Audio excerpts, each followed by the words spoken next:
నిన్న సాయంత్రం కురిసిన అకాల వర్షానికి ఒక రైతు కుటుంబం రోడ్డున పడ్డది.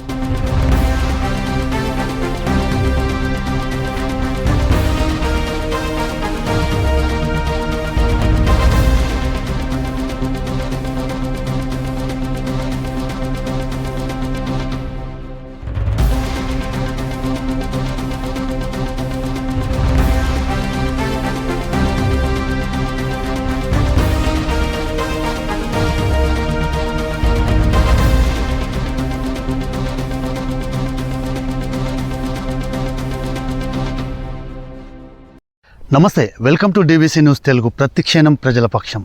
నిన్న సాయంత్రం కురిసిన అకాల వర్షానికి ఒక రైతు కుటుంబం రోడ్డున పడ్డది. తీవ్ర నష్టం వాటిల్లింది.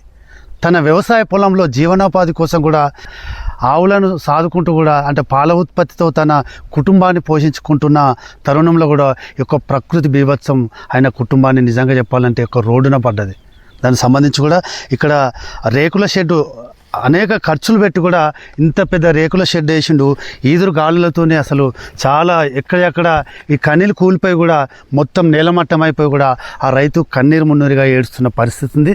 అసలు దానికి సంబంధించి కూడా ఆయనకు జరిగిన నష్టం ఏంది, అసలు ఎంతవరకు ఉంది, అసలు ఏంది అనేది కూడా ఆ రైతు మాటలో తెలుసుకుందాం.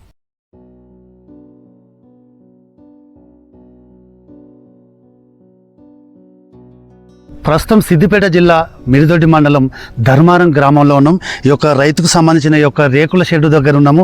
ఇక్కడ స్థానిక రైతు అయితే ఉన్నాడు. దానికి సంబంధించి కూడా మనం మాట్లాడదాం. చెప్పండి అన్న, అసలు ఏం జరిగింది? ఇంత ఎదురుగాలుతో అసలు ఎంత నష్టం జరిగింది? అసలు దీని మీద జీవనోపాధి కలుపుతున్నావు, అసలు ఎంత నష్టం జరిగింది? అసలు ఏంది? 5 లక్షల వరకు అయినాయి మనకు. 5 లక్షల వరకు అయినాయి. నిన్న మొత్తం సాయంకాలం వడగల వానకు పెద్ద పెద్ద రాయిలు, వర్షము, గాలు మరొక మొత్తం షెడ్డు మొత్తం లేచి కూలిపోయింది.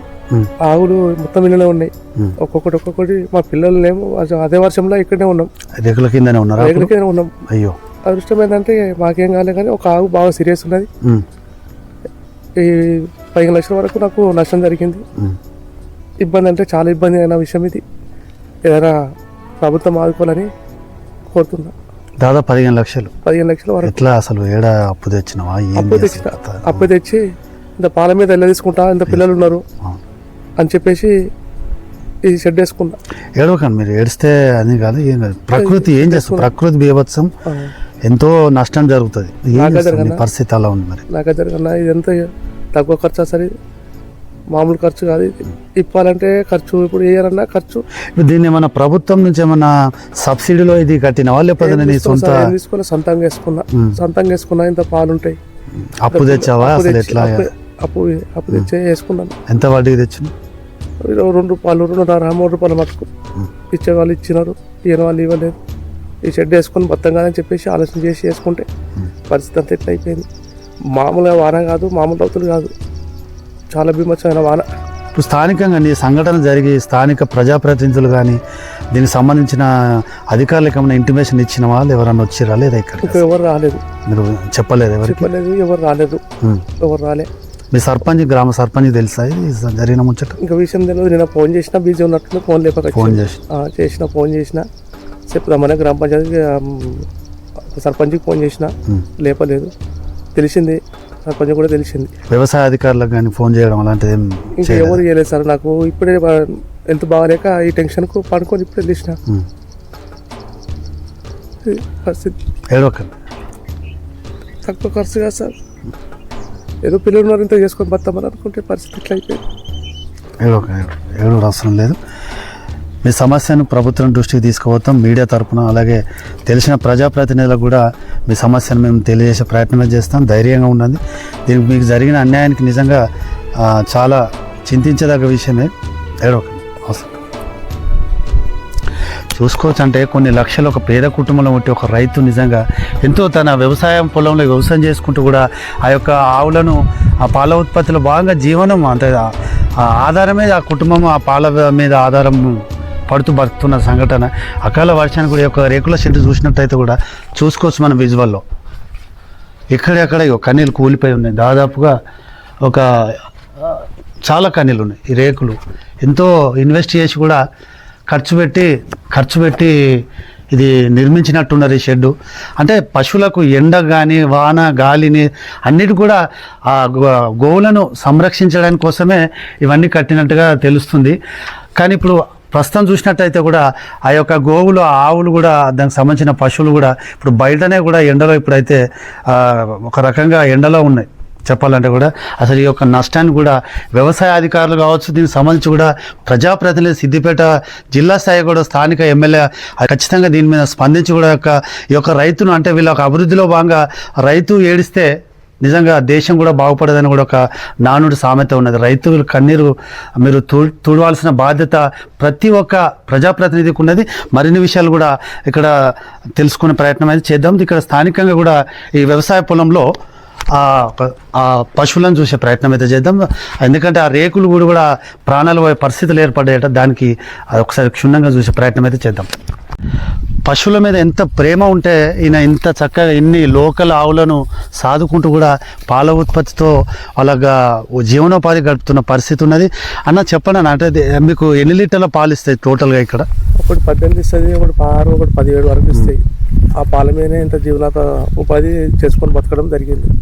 తెలంగాణ ఆహారం లేక నిద్ర లేకుండా ఇక్కడ డైలీ నైట్ ఇక్కడనే వండుకుంటాను. వీటిని బాగా చూసుకొని మా పిల్లలు ఒక పిల్లలు కూడా పెట్టుకున్నాను.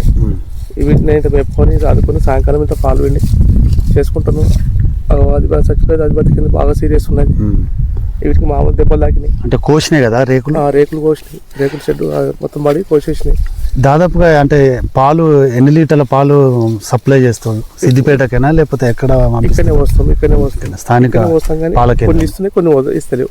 అదే ఒకేసారి ఒక 40-30 లీటర్లు, అది 5 లీటర్లు, ఒకటి 6 లీటర్లు, ఒకటి 10 లీటర్లు అట్లా ఇస్తున్నాయి.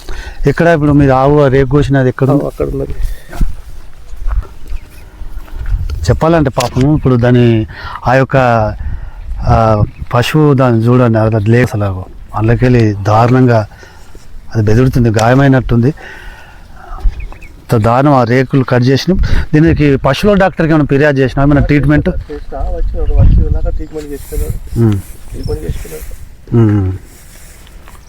అదంతా అందులోకెళ్ళి మాంసం ముద్ద బయటకు వెళ్ళినది, మొత్తం రేకు కట్ అయ్యి ఇంత దారుణంగా ఉందో చూడండి. దానికి చాలా చెప్పాలంటే కూడా చాలా అవస్థగా ఉన్నట్టున్నది. ఇప్పుడు డాక్టర్ ఏమన్నాడు దీనికి సంబంధించి చూసి? 3 సార్లు 4 సార్లు 2-3 రోజులు రావాలి, ట్రీట్మెంట్ చేయాలని అన్నాడు. బాగా సీరియస్ ఉన్నది. పొద్దున్న ఎత్తి వీటితోనే ఉంటున్నాం మేము. అదే వీటితోనే ఉంటున్నాం.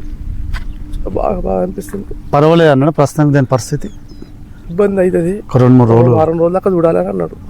వారం రోజుల దాకా చూడాలన్నాడు. ఫోన్ చేయగానే వచ్చిండు, సార్ వచ్చిండు, చూసిండు. దాని ట్రీట్మెంట్ ప్రాథమికంగా చేసిండు, వదిలిచ్చిండు. రేపు వచ్చి గ్లూకోజులు పెడతారన్నాడు.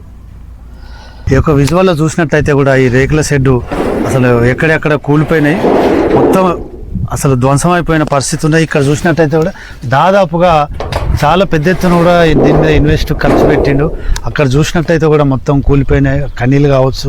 దీనికి సంబంధించి కూడా అసలు వెంటనే కూడా తక్షణం కూడా ఒక రైతును ఒక రకంగా చెప్పాలంటే కూడా స్థానిక ఎమ్మెల్యే కొత్త ప్రభాకర్ కావచ్చు, అలాగే ఇక్కడ ఒక బీజేపీ అంటే ఎంపీ రఘునందన్ రావు ఈ యొక్క నియోజకవర్గాన్ని అయితే ప్రాతినిధ్యం వహిస్తాడు. ఎందుకంటే ఈ యొక్క ఆవులు ఒక రకంగా చెప్పాలంటే ఇక్కడ మానవతా దృక్పథంతో కూడా ఇక్కడ ఆవులను దాదాపు 30 ఆవులను కూడా సాత్తు పాల సేకరణ, పాల ఉత్పత్తిలో భాగంగా కూడా ఈ రైతు అయితే దాన్ని ఎంతో సేవ చేస్తున్నాడు. ఇంతే కాకుండా వీళ్ళ ప్రజాప్రతినిధులే కాకుండా కూడా గో సంరక్షణ సంబంధించిన ఎన్నో వివిధ సంఘాలు అయితే ఉన్నాయి. చెప్పాలంటే కూడా వాళ్ళు కూడా మానవతా దృక్పథంతో కూడా ఈ యొక్క రైతును ఆదుకున్నట్టయితే కూడా అంటే ఇప్పుడు ఒక 30 ఆవులతోనే పాల సేకరణ చేస్తున్నాడు.